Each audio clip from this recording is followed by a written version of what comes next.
ส่หน้ามันคือแบบล้วนๆเลยติดขาวงามผักอันนี้กลายว่านุ่มแล้วพี่น้องมันเฮาเกือบบ่เป็นตอนพี่น้อง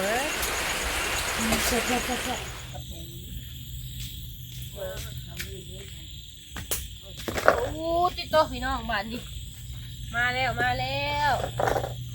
าอันปอกกาบลอกกาบมันออกได้พี่น้องยาวขักนี้ทำตัวนี้ไงเลยหัวตัวนี้มันก็ซีดบ้านตัวขาวๆนี่นะซีดได้เลยตัวนี้เนาะได้ละอันนี้ก็เป็นทำได้กินดิได้เบิดมกกระพงได้มาเผามันอะไรนะแซ่บเลยเนาะทำเป็นมกเผาทำสุกินคอยจะมีแต่คอยยืนหนึ่งเอาต้มหนึ่งกามาโหยน้ำตาลเนาะแซ่บกับพอดีแซ่บหนึ่งน้ำมันชุบต้มแล้วก็ปาดออกแบบละลายได้จังหวะปาดเอาลายกันเลยเล็กไปแล้วปาดลายไปเลยว่าพูดเสือสิได้แล้วเนี่ยมันก็หลายมันได้กินร้อยเป็นหม้อนี้เห็ดแต่ว่าใส่น้ำตาลนะจ๊ะพอดีอยู่เฮือมีน้ำตาลก็เลยว่าสีเห็ดหวานแต่บ่มีแต่สีหนึ่งเนี่ยมีแต่ซื้อแต่กะทิน้ำตาลนี่นี่เป็นเศษเนาะอันนี้เนาะแล้วผูกเองมันดิมันจะเย็นจะแช่ด้วยกันเย็นได้แล้วเอาบริเวณเลยเอาบริเวณตกเอาบริเวณแดงอยู่แล้วก็ได้ว่าตัวนี้บ้าง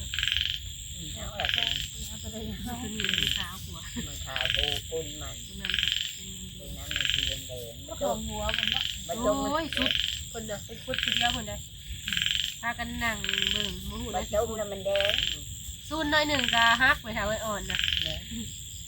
เรียกว่าบริคุดน้ำไปยิ้มใบได้ดีเลยให้ชุคุดอันไปมาหายเงินคือมันลายเชื่อคือหายไงสงบคุดดังเชื่อก็พูดมันห้าวทุกโปดมันเห็ดโกดอยู่นะพอดีเขาหูปวกเลยเองคุดยากเลยนะคะคุดสบายแหละอันนี้นั่นอยู่ในดินอ่อนใช่นี้เหรอวะก็มันเป็นลูกแดงดินอ่อนดินแข็งเป็นเครือก้อยพอมาดูขักเลยให้กับปลาเล็กวะเป็นหมอกับไปกินไม่หัวขาวนะแต่ก็มีแบบกินข้าให้มาไปกินหวานเป็นว่ามันน้อยมันแบบมันเป็นมันเทียนมันใหญ่อยู่แล้วโอ้นะในกระถางก็มีมันหากระปุงไหมด้วยนะมาทำกันขาวนะลองชิมเบิ้งหน่อยอันนี้คือป้าก้อนมาแล้วหมดมันนึ่งเอานึ่งกินไหมนะลองเบิ้งหน่อยกินมันแล้วไปกินกินแต่ก้าวกินเลยพอตะก้าวได้แค่ไหนก็เทียนไม่ได้มันแดงได้มันนึ่งแล้วมันแดงใจได้ขนาดแดงเนาะหนึ่งเป็นสีแดงเนาะตบก็แดงมันโตเป็นเหลี่ยม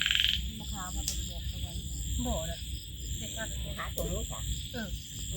ไม่ขาวเราเอาด้วยได้เอาไว้หนึ่งไม่ขาวเลยลายแดงไว้นึ่งแค่มันได้กินเอาแต่คะแนนกินนี่แหละมันเหลืองเวลาเราคล้ายใส่ห่อขาวนะพูดกับไอ้เนี่ยเสียบเนาะมันเหลืองกับเป็นโลกเป็นหนึ่งใส่ห่อขาวว่าหน่อยๆร้อนนะมันอะไรพูดเชิงเบืองที่ได้ง่ายงามเลยเนาะชุดดำเชิงถูกเอาจะปรุงมะกงกวางถูก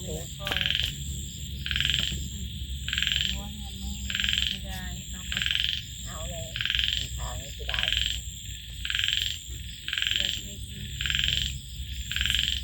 อยากจะพูดเนาะ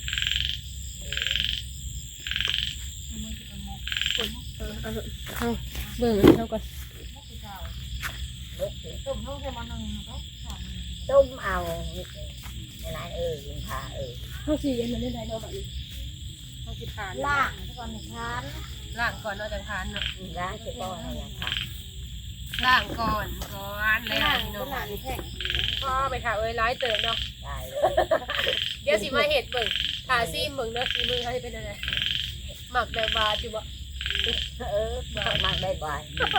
ใส่น้ำตาลในร้ายไปเท้าแต่โบราณบันไดพอดีมีแต่ว่าเขาสีล่างก่อนแต่เขาจังสีเอามาพาดนี่เนาะล่างเสร็จก็แม่แล้วเขาไปล่างก่อนล่างเนื้อซอยก่อนไปคุดมือนี่แหละพี่น้องเลยต้นค่ำเผื่อชิดได้โอ้โมเมนต์ง่าย เด็กย่างวันนี้มีแต่สีใบหนึ่งน้ำไม่เท่าเนาะก็ ข้า ขั ว ด ขาวอยู่ในปีเอง หนึ่งกินแบบกับน้ำตาลพี่น้องห้วยน้ำตาล ไม่เรียนคุยต่างๆสิ แซ่บนะ แต่ในบนที่นี่ไม่ได้โกยค่ะ หนึ่งกินแล้วบ่กระบวนซีนเลย กินมาแล้ว เป็นยังไงเนาะเจ้าก็ซีนอยู่บ่ โอ้ยกินคันนึง เป็นยังไง ยังมีแร่ ไม่ยำบ่เล็กยำบ่เล็ก กินมือแต่กระเพราไปหาอยู่ไหมไปขายอยู่ไหมนะมาเลย ไปขายเดี๋ยวไม่ได้30บ่ ในทางที่ ดีกว่าบ่ได้อีเนาะ ดีกว่าอยู่ ไปเท่าแล้วก็ยางหมนป่าฝนตก ทั้งหม ไป ด หาหน่อไม้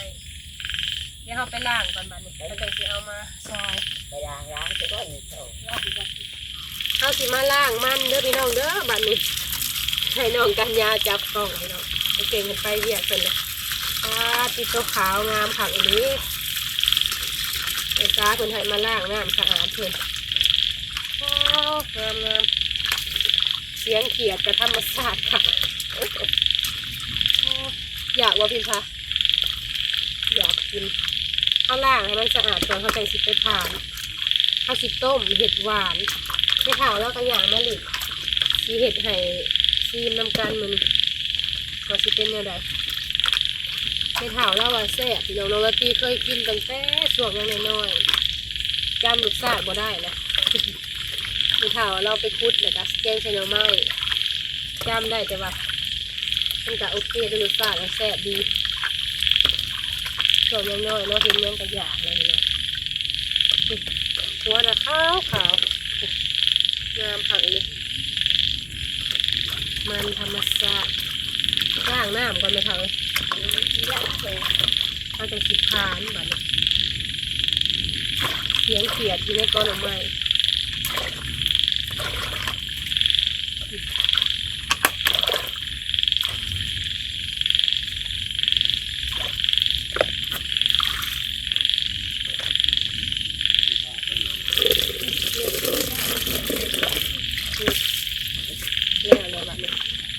ล่างมาแล้วเรียบร้อยแล้วพี่น้องบัดนี้ว้าขาวสวยพี่น้องงามคักเอลิมันยาวๆเฮาแล้วก็ย่างอยู่เด้อพี่น้องเฮาสิไว้หนึ่งกินเน่อันนี้เฮาก็เลือกเอามันก็สิเป็นแมงอีหยังอะไรพี่น้องมันธรรมชาติเนาะเด้เฮาล่างแล้วงามได้หลายเติบว้าคือสิอ่อนคือสินุ่มคักเนาะเฮาสิเฮ็ดเป็นตอนน้อยๆแล้วก็สิไปต้มพี่น้องบัดนี้เขาสิมาเห็ดเป็นชิ้นน้อยๆลงแบบนี้เพื่อเขาไปต้มมันจะอ่อนชิ้นซอยแบบนี้เลยเพราะว่าเขาอยู่เตาถ่านกับบริมีเตียงอะไรอย่างเงี้ย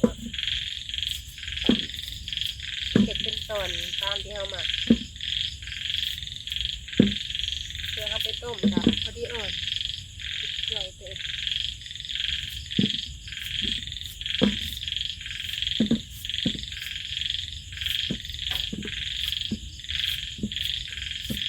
สีอ่อนผักเนาะ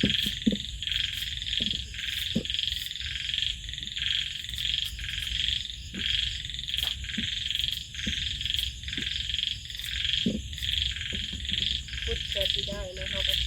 ต้องเก็บกินแบบแซ่บๆเลยจะสีนี่เลย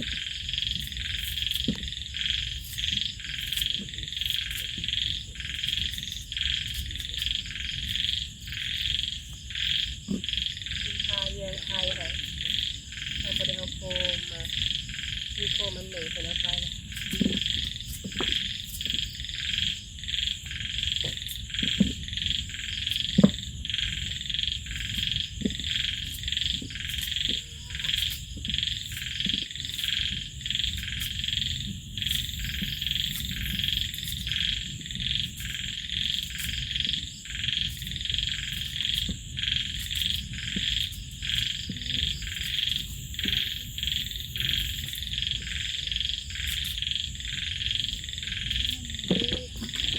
เวลาเดินเลย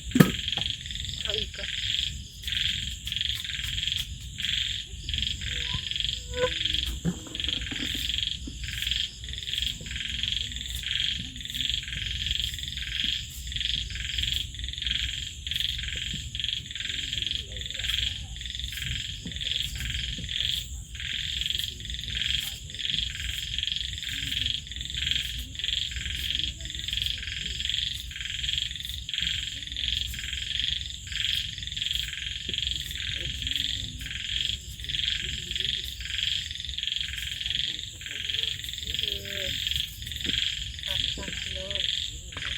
ายเกิดใจอันนี้ที่เป็นตัวน้อยเลยปฏิหารแบบนี้เลยตามที่ใจต้องการ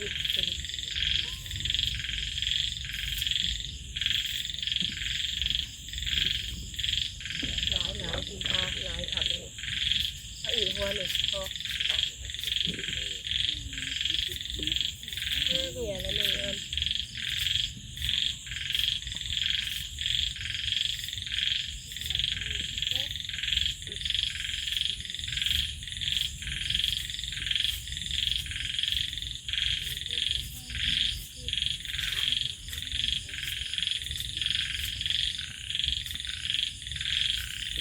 เฮาล่างเรียบร้อยแล้วบัดนี้พี่น้องมิแต่สิมาใส่หม้อแล้วก็เฮาสิต้มก็ใส่เวลาโดนเติบต้มให้มันเปื่อยนั่นแหละเนาะตัวนี้สิมีมันเหลืองโตมันอ่อนๆนะพี่น้องมันเหลืองแล้วก็ตัวขาวน้ำรวมกันเดี๋ยวในหม้อเฮาก็ใส่น้ำเรียบร้อยเลยก็ใส่หลายเติบพี่น้องจังว่าหลายโพดประจักเพราะว่าอันเผื่อให้มันเปื่อยเขาก็สิถอกลงแบบนี้เลยแล้วให้ถั่วมันหั่นละเนาะแล้วเขาจะสิโปงขึ้นเด้หลายเติบเขาก็สิไปต้มเลยแบบเนี้ยวิธีการสิเห็ดหวานของเฮาพี่น้องสิเป็นแนวใดเนาะข้างเรียบร้อยแบบนี้มีแต่จุไผ่ใส่ถ้าให้พดพูดแล้วเนาะมาบัดนี้นะพี่น้องให้เด็กน้อยเพิ่นนั่งเผา นั่งเผาให้ป้ามาเบิ่งก่อนเป็นอะไรเด้พี่น้องบัดนี้ป้าติดตัวกลายว่านุ่มแล้วพี่น้องมันเฮาเมื่อเอาน้ำตาลพี่น้องเดี๋ยวเฮาสิมาต้มน้ำกะทิก่อนเด้อพี่น้องเด้อบัดนี้คือสินุ่มคักปานหยังได้ที่แล้วโอ้ไผ่เฮากะเอาสิปงก่อนเนาะเอาสิมาตักไว้ใส่หนีก่อนพี่น้องป้าขักเลยบัดนี้เกือบบ่เป็นตอนพี่น้องเอ้ยไปโดนโพดลืมบอกน้องเพิ่นมันหอดเนาะกันยาหากะมาบ่ล่ะจะมาได้ใส่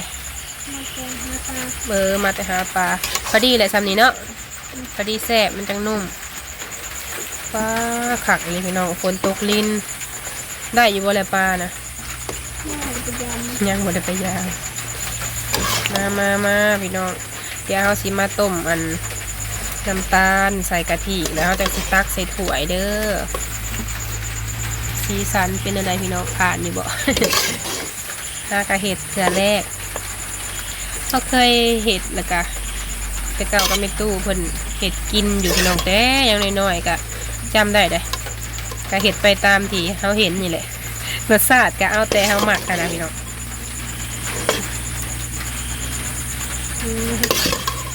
ตัวอยู่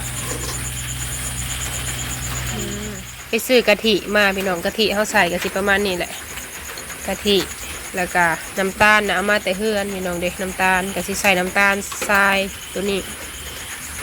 เรากะทิไปต้มกะทิอีกอย่างก่อนเนาะที่เข้าข้างหม้อมันก็สิมีควันๆในน้อยหนึ่งพี่น้องเพราะว่าฝนตกพี่น้องพื้นกับบจากแห้งบันไดเด้แต่ว่าติดอยู่ก็สิควันๆในน้อยหนึ่งป้าเบิกผดแล้วเอาสิเอาเกลือลงไปก่อนเอาสิเอาเกลือลงไปใส่แล้วก็น้ำตาลนี่ก็ตามที่เราต้องการเลย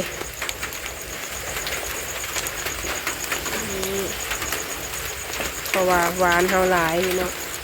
เขาสิใส่หลายๆนี่เขาเอาน้ำตาลลงแล้วพี่น้องน้ำตาลละลายแล้วเขาก็เอากะทิลงไปแบบนี้ตอนนี้นะบรรยากาศตอนกลางคืนพี่น้องกะสีบอแจ้งบันไดเอากะทิลงไปหลัง2 กล่องน้อยเนาะดูกล่องประมาณนี้แหละเอาลงเรียบร้อยแล้วค่ะให้ผดน้อยหนึ่งแล้วเขากะสิโปงขึ้นมาพี่น้องป้าผดแล้วให้ทวนๆนะน้ำกะทิเฮาน้ำตาลกับกะทิรวมกันพี่น้องแล้วก็ใส่เกลือลงไปน้อยหนึ่งมีแต่เขาสิโปงเลยแหละบัดนี้ได้ที่แล้วจะมอไอ้ว่าเนี่ยแหวนแล้วเขาก็ต้มไปจังนะพี่น้องกะทิมืดๆในน้อยหนึ่งอยู่อัน ตู้พี่แหละเดี๋ยวสิมาตักก่อน โอ้ยบุญเตือน นี่เนาะผักเลยในข่าวก็บริมาสับมันมืดนะ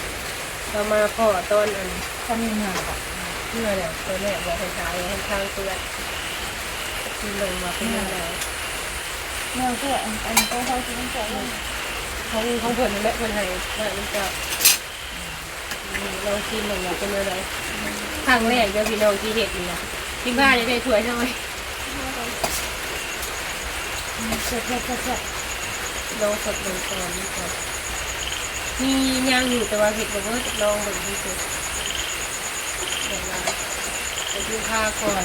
ปัญญาต้องมีแบบแต่ตลอด หอดเลย มีหอมแล้วก็ตะโกนปัญญาม างานแต่สีหอมแล้ว แรงที่สีหอมค่ะพี่น้องมาดูมาได้แล้วคือพี่ก้องก็เป็นวัดพี่น้องเป็นวัดที่บอกกินได้หนีซี เอาไว้มื้อหน้า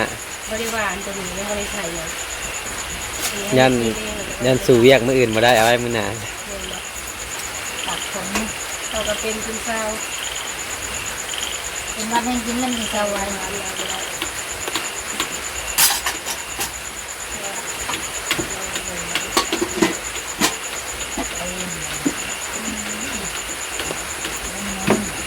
พี่น้องมาเด้อมาเด้อ เบิ่งหน้าตา หวาน หน้าตาหวานพี่น้อง แต่ละถ้วยเป็น มันยังก็ มันยังก็ มันเหลี่ยม มันเด้อพี่น้อง สิเป็นแนวนี้แหละพี่น้องหน้าตา กัญญาเป็นอันใดลองชิมดู อื่นมันเห็ด อืม เพิ่นก็ไปนำใดไปหนังให้กำลังใจจังคุดได้นี่ ให้แบกเสียมมาซอยเข้ามาเลย หวานอยู่บ่กะทิ2กล่องน้อย เอ พอดี อ แล้วน้ำตาลนั้นใส่บ่ได้เบิด3 2 1แบบเป็นหลายพวก ได้แต่ตัวใหญ่ๆเห็นบ่เห็นหวานบ่ ก็หน่อยจะกันยังอยู่ด้วยนี่แต่ว่าสีเนี่ยสีบ่งามสำตัวนี้ ตัวนั้นมันสิอ่อนเกินหั่นน่ะ แม่น มันสิเป็นแบบจาวแบบมันอ่อนมันหากันใหญ่ ครั้งแรกเลยพี่น้องแต่รสชาติเดี๋ยวพี่ว่าโอเคแล้วก็แซ่บมันเฮงตอนเย็นสิแซ่บ เสียแต่เพื่อเห็นแล้วมันค่ำก่อนนั่นแหละได้กินหลายคนนำไป ใช้กับเมื่อเบิ่งเลย ทำอะไร เปิดไปคุดคำบ่เหมือนเป็นชั่วโมง ป้าดม่วนได้เป็นสมงพุ่นพุดลงสิฮักก็เสียดายมันห้าวแขนนี่ก็เลยบ่ฮักซะเอาจนสุดพอดีลิบหัวเล็ดแถวข้างน้องก็เห็นหลายเครือได้ ให้ในจะดิ้นอ่อน ฮักบ่ฮักยามันแข็ง แข็งอยู่แค่นี้นะ ลองเบิ่ง ดูหันแล้วก็อ่อนเลย หักเครือหลาย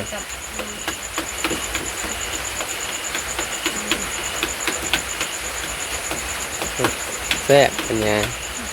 เป็นได้กันยาแซ่บบ่แซ่บถามอยู่เจ้าสิเมื่อเฮือนบ่นั่นน่ะ ก็เพิ่นว่า เฮาก็บ่ได้กินน้ำแล้น่ะ สิเมื่อเห็นอยู่เฮือนเดี๋ยว เฮาก็บ่ได้กินน้ำแล้ กัญญาเพิ่นว่าฮู้จักเฮือน เที่ยวถามอยู่ได้อเที่ยวถามอยู่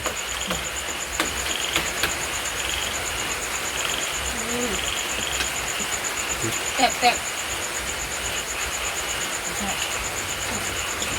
นี่แซ่บ ทิมพาเพิ่นก็ให้หมุนมันแต่เข้ากันเนาะฝนตกลิ้นอยู่เนาะตั้งแต่จ้ะกันนี้ยังบ่เช้าเลย เฮาเฮ็ดมันหมุนก็ได้เฮ็ดเป็นแบบกระแลมก็จักว่าได้ แกลมสตู ตัวนี้ก็ได้ห้าใส่ถ้วยห้าก็ได้ใส่ เสร็จก็ เอ แล้ว อเฮ็ดกระแลมเนี่ยผักเนาะใส่ถุง ว่าแซ่บหลายพี่น้องมื้อนี้เฮ็ดของหวานครั้งแรกสิไปก่อนเด้อพี่น้องบ้านนี้เลิกแล้วตอนนี้ค่ำแล้วเดี๋ยวสิลงคลิปซ่าเนาะไปคลิปนี้ลาไปก่อนเด้อพี่น้องเด้อถ้าพบพ่อคลิปหน้าพี่น้องสบายดี